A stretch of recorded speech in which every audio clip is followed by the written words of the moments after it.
Assalamualaikum warahmatullahi wabarakatuh. Halo kawan-kawan pejuang ASN. Bagaimana kabarnya hari ini? Semoga dalam keadaan sehat selalu. Pada video kali ini kita lanjut membahas mengenai materi dari kisi-kisi SKB, formasi pengendali organisme pengganggu tumbuhan. Video sebelumnya kita sudah membahas mengenai salah satu kisi-kisi, yaitu jenis OPT pada komoditas perkebunan, kisi-kisi yang pertama.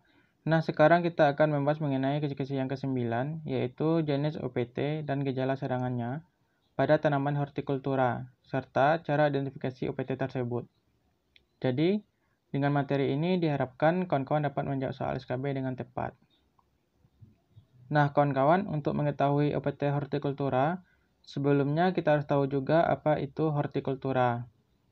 Nah, tanaman hortikultura adalah segala jenis tanaman budidaya yang fase hidupnya musiman dengan memiliki umur kurang dari 1 tahun dan atau masa panen kurang dari 1 tahun.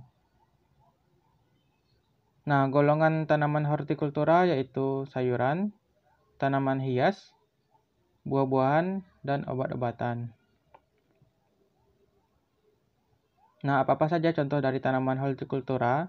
Contoh tanaman dari sayuran yaitu kubis, bayam, wortel, dan lain-lainnya.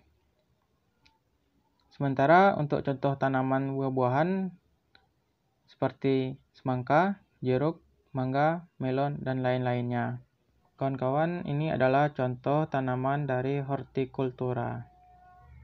Nah, kawan-kawan, setelah kita mengetahui apa itu hortikultura, maka kita pelajari mengenai OPT dari hortikultura. Nah, yang pertama yaitu Agrotis epsilon, atau yang biasa kita sebut sebagai ulat tanah. Ini merupakan serangga dari ordo Lepidoptera. Nah, kawan-kawan, ini adalah contoh hamanya. Ciri-cirinya yaitu berwarna hitam keabu-abuan, menyerang tanaman yang baru pindah tanam dengan cara memakan batang utama serta titik tumbuhnya. Gejala serangan ditandai dengan adanya tanaman muda yang patah pada batang tanamnya atau tangkai daunnya terpotong. Tanaman yang diserang yaitu cabai, tomat, kubis, kacang panjang, dan mentimun. Lanjut yang kedua yaitu Epilagna sparsa, atau yang biasa kita sebut dengan kumbang bemo. Ini juga dari jenis serangga, dari ordo Coleoptera. Ini adalah contoh hamanya.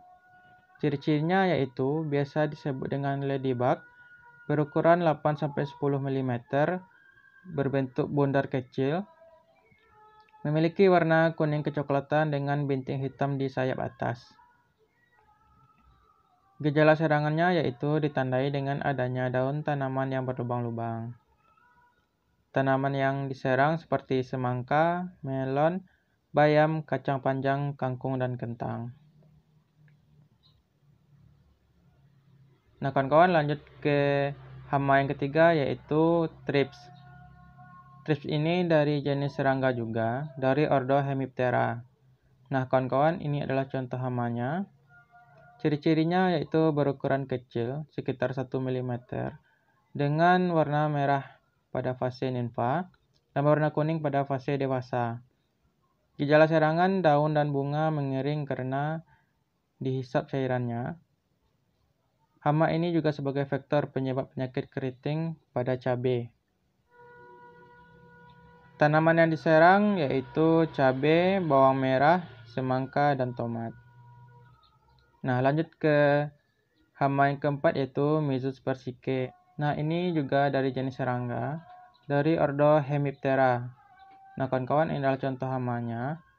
Ciri-cirinya yaitu berwarna hijau gelap dan hitam, biasanya berukuran 1-2 mm.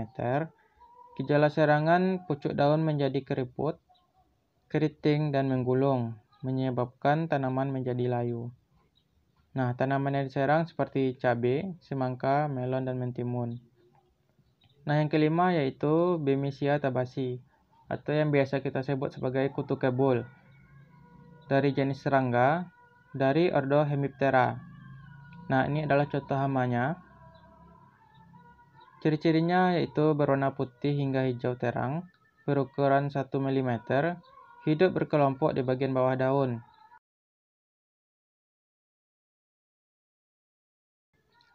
Gejala serangannya yaitu hama ini menghisap cairan daun sehingga menyebabkan daun mengeriting lalu kering, juga sebagai vektor dari virus Gemini. Nah, sedikit informasi, virus Gemini ini merupakan penyebab penyakit kuning keriting pada tanaman cabai. Nah, tanaman yang diserang yaitu tanaman cabai, kentang, terong, dan tomat.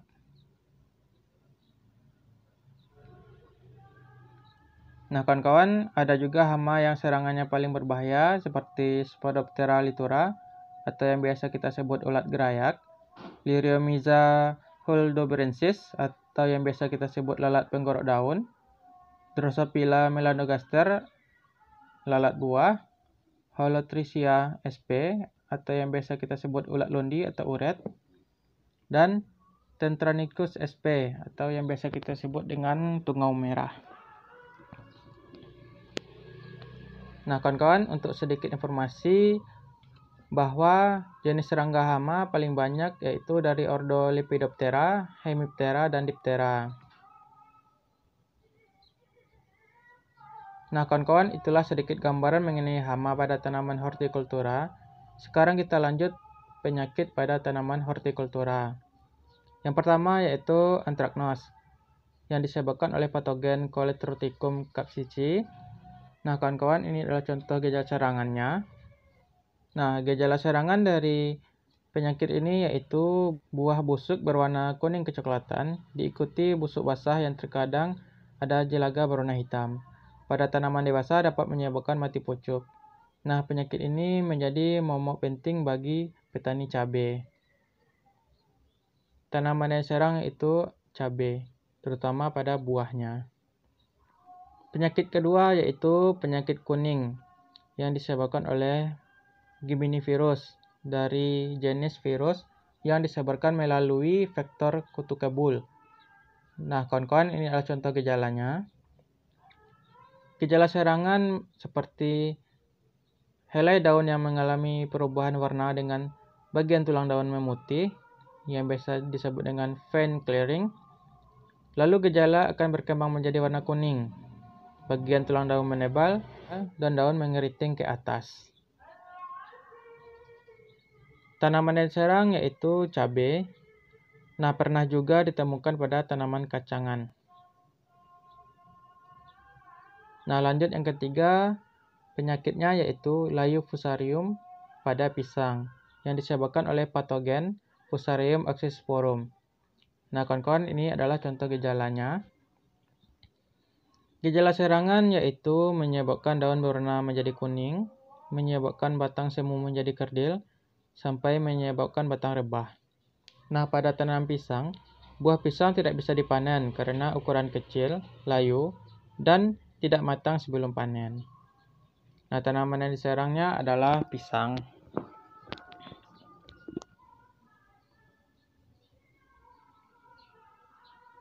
Nah, ada beberapa contoh penyakit lainnya seperti penyakit busuk pada kubis yang disebabkan oleh patogen Erwinia caratova, sejenis bakteri, umum ditemukan pada tanaman sayuran. Selanjutnya, penyakit kudis pada jeruk yang disebabkan oleh patogen Sphaerocheloma fauceti. Kemudian bercak Cercospora oleh patogen Mycosphaerella musicola, yang biasa kita sebut sebagai penyakit sigatoga pada tanaman pisang. Selanjutnya yaitu bercak daun cordana, disebabkan oleh patogen Cordana musae, sejenis jamur pada tanaman pisang. Nah, kawan-kawan, ini adalah contoh penyakit yang umum ditemukan di lapangan, yang umum menjadi masalah bagi petani. Jadi, apabila kawan-kawan ingin menambah referensi lagi, bisa kawan-kawan tambah penyakit-penyakit yang umum juga yang ditemukan di lapangan. Nah, kita lanjut cara identifikasi OPT hortikultura. Nah, cara identifikasi OPT hortikultura yang pertama yaitu pengamatan di lapangan dengan cara melihat gejala pada tanaman. Yang kedua yaitu mengambil sampel tanaman dan OPT untuk diidentifikasi di laboratorium. Nah, kawan-kawan, pengambilan sampel bisa menggunakan alat dan bahan yang telah disediakan. Jadi, kawan-kawan, sebenarnya ada beberapa teknik dalam identifikasi OPT. Yang dua ini merupakan gambaran secara umum saja. Jadi, teknik identifikasi juga bisa menggunakan alat, bahan, prosedur tertentu, dan lain sebagainya. Jadi, kawan-kawan dengan sekadar tahu teknik identifikasi ini, mudah-mudahan kawan dapat menjawab soalnya nanti. Nah, kawan-kawan, itulah sedikit materi mengenai jenis OPT dan gejala serangannya, serta cara identifikasi pada tanaman hortikultura. Karena sesuai dengan kisi-kisi, kemungkinan materi ini juga muncul saat SKB nanti. Karena yang saya berikan materi ini merupakan OPT yang menjadi masalah di lapangan, baik itu petani maupun masyarakat. Nah, kawan-kawan, sekian dulu video ini. Semoga bermanfaat bagi kawan-kawan dalam belajar dan menambah referensi materinya. Semoga dengan video ini kawan-kawan mengetahui apa-apa saja gambaran soal SKB nanti. Harapan saya kawan-kawan dapat menjawab SKB apabila muncul soal seperti materi ini. Nah, terima kasih kawan-kawan sudah menonton. Jika ada kesalahan mohon koreksinya. Tetap semangat dalam belajar. Saya akhiri. Wassalamualaikum warahmatullahi wabarakatuh.